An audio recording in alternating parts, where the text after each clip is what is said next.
एक व्यक्ति को कहा गया, तेरी बेटी कॉलेज कैसे जाएगी हम देखेंगे। बेटी को धमकी, पत्नी को धमकी, बूढ़े मां बाप को धमकी, मारना, पीटना, प्रताड़ित करना और उसके बाद जबरन बयान लेना। यह मैं नहीं कह रहा हूं, यह न्यायालय के सामने उन लोगों के बयान हैं जिनसे जबरन मारपीट करके उनके परिवारों को धमकी देकर उनसे बयान लिया गया। और मैं एक एक करके नाम पढ़ रहा हूं। यह पहला नाम है चंदन रेड्डी का। यह चंदन रेड्डी हाई कोर्ट में पिटीशन करते हैं, माननीय उच्च न्यायालय में याचिका दाखिल करके ये बताते हैं कि ईडी ने इनको मारा, इनको पीटा, इनके परिवार को धमकी दी और कहा जैसा हम कहते हैं वैसा लिख, वरना तेरे परिवार का वो अंजाम करेंगे तो कहीं मुंह दिखाने लायक नहीं रहेगा। ये सारी बातें इसने लिखी है। और इतना ही नहीं, इस चंदन रेड्डी को इतना पीटा गया, इतना मारा गया, इतना मारा गया कि इसके दोनों कान के पर्दे फट गए। दोनों कान के पर्दे फट गए। मार मार के, प्रताड़ित करके ईडी का जो हिटलर शाही का गैस चैम्बर है, मैं कहूंगा, वहां पर 3rd डिग्री टॉर्चर इस व्यक्ति को देकर जबरन इससे साइन कराया गया। और उसके बाद जब यह व्यक्ति कोर्ट में जाता है तो अपने सारे दुखड़े माननीय न्यायालय के सामने इसने बयान किया। कैसे इसका बयान लिया गया ईडी में, कैसे इसका बयान लिया गया ईडी के अंदर। और ये इस व्यक्ति की डॉक्टरी जांच है, जो डॉक्टरी जांच की कॉपी मैं अभी आपको दूंगा। ये दोनों डॉक्टरी जांच ये कहती है कि चंदन रेड्डी को मार मार के उसके कान के पर्दे फाड़ दिए गए। उसको ਟੀਵੀ ਪੰਜਾਬ ਤੁਸੀਂ ਦੇਖ ਰਹੇ ਹੋ। ਮੈਂ ਹਾਂ ਤੁਹਾਡੇ ਨਾਲ ਮੁਸਕਾਨ ਸ਼ਰਮਾ। ਆਮ ਆਦਮੀ ਪਾਰਟੀ ਦੇ ਸੀਨੀਅਰ ਲੀਡਰ ਅਤੇ ਰਾਜ ਸਭਾ ਮੈਂਬਰ ਸੰਜੇ ਸਿੰਘ ਦੇ ਵੱਲੋਂ ਅੱਜ ਇੱਕ ਅਹਿਮ ਪ੍ਰੈਸ ਕਾਨਫਰੰਸ ਕੀਤੀ ਗਈ। ਇਸ ਪ੍ਰੈਸ ਕਾਨਫਰੰਸ ਦੇ ਵਿੱਚ ਸੰਜੇ ਸਿੰਘ ਨੇ ਈਡੀ ਬਾਰੇ ਵੱਡੇ ਖੁਲਾਸੇ ਕੀਤੇ ਨੇ। आओ एक बार पूरी डिटेल दे विच सुनते हैं संजय सिंह दी यह प्रेस कॉन्फ्रेंस। सुनाई नहीं दे रहा है, ये डॉक्टरी की जांच आपको देता हूं। ऐसे कर रही ईडी इन्वेस्टिगेशन। पहला आदमी चंदन रेड्डी, दूसरा अरुण पिल्लई। अरुण पिल्लई वो शख्स है जिसकी पत्नी को, बेटी को, परिवार को धमकाया गया, डराया गया। ईडी ने बयान लिया और बयान लेने के बाद यह शख्स कहता है, न्यायालय में लिखकर देता है, माननीय न्यायालय के सामने कहता है, मुझसे जबरन झूठा बयान ईडी ने लिया, मुझसे जबरन झूठा बयान ईडी ने लिया। अरुण पिल्लई। तीसरा व्यक्ति समीर महेंद्रू। समीर महेंद्रू, इसकी पत्नी को बुलाकर गिरफ्तार करके रखा गया, धमकाया गया, डराया गया, परिवार को प्रताड़ित किया गया। झूठा और जबरन बयान ईडी के द्वारा लिया गया। ईडी ने झूठा और जबरन बयान समीर महेंद्रू से लिया और इसने किसी और के सामने नहीं, माननीय न्यायालय के सामने, माननीय न्यायालय के सामने समीर महेंद्रू ने लिख कर दिया कि जज साहब, हमसे तो जबरन झूठा बयान लिया गया। समीर महेंद्रू। तीसरा नाम चौथा नाम भूषण बेलगावी। भूषण बेलगावी, इस व्यक्ति से भी ईडी ने प्रताड़ित करके झूठा जबरन बयान लिया और इसने किसी और को नहीं, जज साहब को जाके कहा, न्यायाधीश महोदय, माननीय न्यायालय, हमारी रक्षा कीजिए, हमसे ईडी ने झूठा जबरन गलत बयान लिया। पांचवा नाम मनास्वामी प्रभु ने। मनास्वामी प्रभु ने, इससे भी ईडी ने जबरन झूठा जबरदस्ती का बयान लिया और बाद में इसने भी न्यायालय को लिख के दिया, किसी और को नहीं।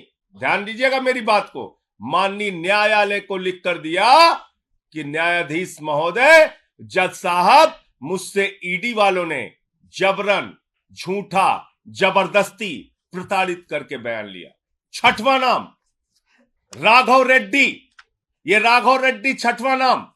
राघव रेड्डी, इसने न्यायालय के सामने जाकर कहा कि न्यायाधीश महोदय, हमको तो दबाव बनाया जा रहा है राजनीतिक नेताओं के नाम लेने के लिए। हम पर दबाव बनाया जा रहा है राजनीतिक नेताओं के नाम लेने के लिए। मैं पूछना चाहता हूं, किसके इशारे पर ईडी काम कर रही है? किसके दबाव पर ईडी काम कर रही है? किसके डायरेक्शन पर ईडी काम कर रही है? क्योंकि एक बहुत चौंकाने वाली बात इनके हाई कोर्ट के पिटीशन में लिखी हुई है चंदन रेड्डी के। क्या कह रहे हैं ये? कह रहे साहब, ईडी के अधिकारियों ने तो मारा पीटा, कान के पर्दे फट गए। वहां कुछ ऐसे भी लोग थे जिन्होंने हमको मारा पीटा, जो ईडी के ऑफिशियल्स भी नहीं थे। ऐसे लोग थे जो ईडी के अधिकारी नहीं थे, उन्होंने भी हमारे साथ मारपीट की। कौन से लोग हैं? किस पार्टी के गुंडे ईडी के दफ्तर में जाके लोगों के साथ मारपीट कर रहे हैं? कौन से लोग हैं जो ईडी के दफ्तर में जाते हैं, पूछताछ करते हैं, मारपीट करते हैं और जबरन बयान लिखवाते हैं? इसका खुलासा होना चाहिए। माननीय हाई कोर्ट के सामने यह याचिका पड़ी है।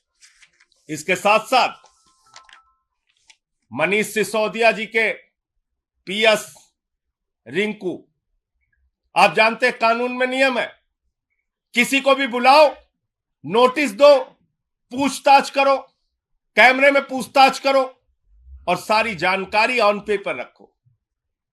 ईडी हवाई डिपार्टमेंट हो गया है। फोन करता है, बुलाता, आजा, बैठ इतने घंटे, जा घर जा, फिर आजा, बैठ सुबह से शाम तक, फिर घर जा। आप गुंडागर्दी करके, धमका के, डरा के, कान के पर्दे फाड़ के, तेरी बेटी कॉलेज कैसे जाएगी, इस तरह का बयान देके जांच कर रहे हो? इस तरह का बयान देके जांच कर रहे हो?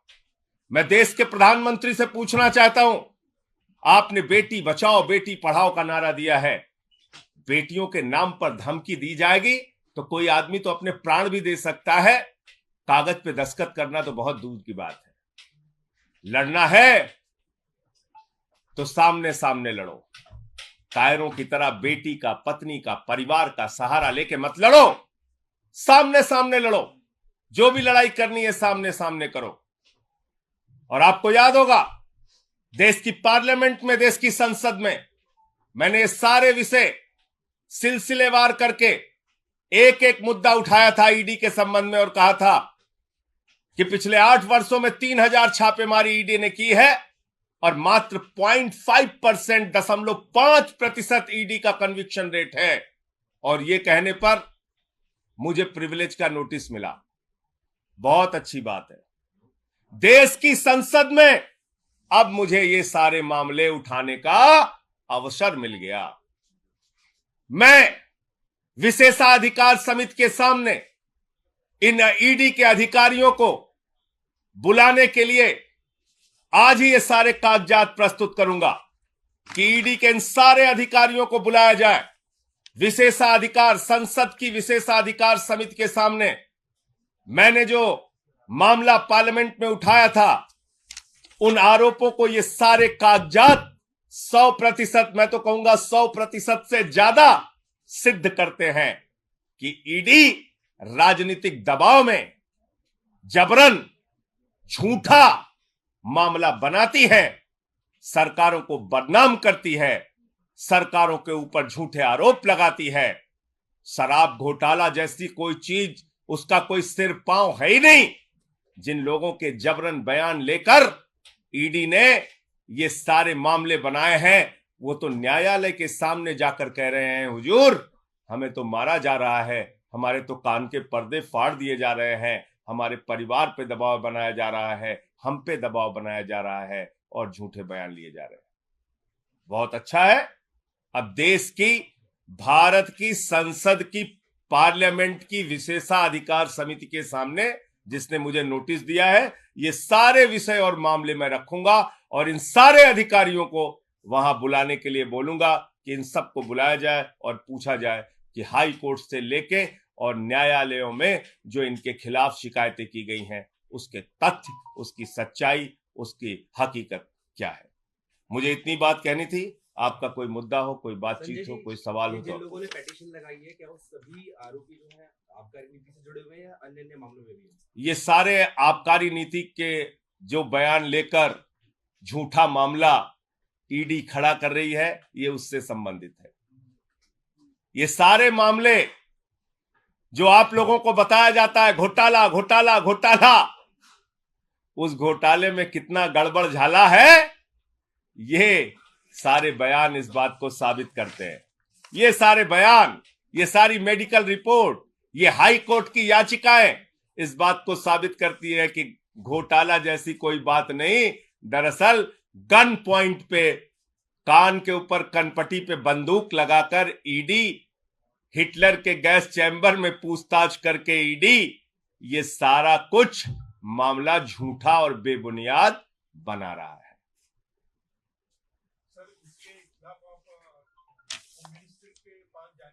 मुझे तो खुद विशेषाधिकार समिति का नोटिस ईडी के मामले में भी मिला है ना। मुझसे तो भारत की संसद ने पूछा है कि भैया बताओ ईडी कैसे गलत काम करती है। तो ये सारे मामले में विशेषाधिकार समिति के सामने रखूंगा, पार्लियामेंट में रखूं। पार्लियामेंट तो सुप्रीम कोर्ट से भी बड़ी है। अब इन अधिकारियों को वहां बुलाया जाए और इनसे पूछा जाए कि कान के पर्दे कैसे फाड़ रहे हैं, कैसे कह रहे हैं कि तेरी बेटी कॉलेज नहीं जाने पाएगी। ये बोल सकता है कोई ईडी का दफ्तर, कोई ऑफिसर, कोई अधिकारी? ईडी के दफ्तर में कैसे बिना नोटिस के किसी को बुलाया जाता है? ईडी के दफ्तर में कैसे ईडी के अधिकारियों के बगैर कोई व्यक्ति पहुंच के मारपीट कर रहा है? ये छोटे आरोप है क्या? और ये हाई कोर्ट की याचिका है और ये डॉक्टरों की मेडिकल रिपोर्ट है चंदन रेड्डी के मामले में। ये सारे कागजात मैं भी आपको उपलब्ध करा दे रहा हूं और किसी का कोई प्रश्न हो तो पूछ सकता है। आपको लगता है कि मनीष सिसोदिया के मामले में भी इस तरीके की हरकतें ईडी कर सकती है जिस तरह का आरोप आप लगा रहे हैं? भैया ये आबकारी से जुड़ा ये मामला है। मनीष सिसोदिया के साथ भी ऐसा कुछ उन पर भी दबाव बनाया जा सकता है क्या? किसी का नाम लेने के लिए देखिए सबके ऊपर अरे भाई मैंने तो आपको बताया ना, कान के पर्दे फाड़ रहे हैं, मार रहे हैं, पीट रहे हैं, 3rd डिग्री टार्चर दे रहे हैं। तो मनीष सिसोदिया को भी ऐसे टार्चर कर सकते हैं, बाकी लोगों को भी ऐसे टार्चर कर सकते हैं, मार पीट सकते हैं, क्यों नहीं कर सकते? संजय जी दबाव क्या सबके साथ कर रहे हैं, दबाव बनाया जा रहा है। मैं फिर से दोहरा दे रहा हूं आपको सुनना। मनीष सिसोदिया का नाम लेने के लिए भी दबाव बनाया गया और ये जितने आरोपी हैं जिन्होंने ये इसमें साफ साफ लिखा हुआ है इस चंदन रेड्डी की याचिका में कि मेरे ऊपर मारपीट करके, कान का पर्दा फाड़ के, परिवार को धमकी देकर ऐसे कागजात पे दस्तखत कराए गए, ऐसे कागजात पे हस्ताक्षर कराए गए जिनके बारे में मुझे कोई जानकारी नहीं। राघव रेड्डी ने कहा है कि मुझसे राजनीतिक नेताओं का नाम लेने का दबाव बनाया जा रहा है। राजनीतिक नेता कौन है सारे लोग जानते हैं। संजय जी सवाल ये है कि जिस तरीके से भाजपा के कुछ नेता मुख्यमंत्री का नाम ले रहे हैं तो क्या आपको शंका है कि मनीष सिसोदिया जी पर भी ऐसा दबाव बनाया जाएगा मुख्यमंत्री का नाम लेने के लिए? देखिए ये प्रमाण इस बात को कहते हैं कि ईडी की पूरी इन्वेस्टिगेशन, ईडी की पूरी जांच कूड़ेदान में डाल देनी चाहिए। ये सारे आरोप, ये सारे कागजात, न्यायालय के सामने इनके द्वारा दिया गया आवेदन, इनकी याचिकाएं चिल्ला चिल्ला के ये कह रही हैं कि ईडी झूठा, फर्जी, बेबुनियाद मुकदमा दिल्ली सरकार को बदनाम करने के लिए, केजरीवाल जी को और आम आदमी पार्टी को बदनाम करने के लिए बना रही है। ये सारे कागजात चिल्ला चिल्ला के कह रहे हैं। धन्यवाद। ਤੁਸੀਂ ਹੁਣੇ ਸੁਣਿਆ ਆਪ ਲੀਡਰ ਸੰਜੇ ਸਿੰਘ ਨੂੰ ਜਿਨ੍ਹਾਂ ਨੇ ਈਡੀ ਨੂੰ ਲੈ ਕੇ ਕਈ ਅਹਿਮ ਖੁਲਾਸੇ ਕੀਤੇ ਨੇ। ਫਿਲਹਾਲ ਦੇ ਲਈ ਇਸ ਰਿਪੋਰਟ ਦੇ ਵਿੱਚ ਇੰਨਾ ਹੀ। ਹੋਰ ਖਬਰਾਂ ਦੇ ਲਈ ਤੁਸੀਂ ਦੇਖਦੇ ਰਹੋ ਟੀਵੀ ਪੰਜਾਬ।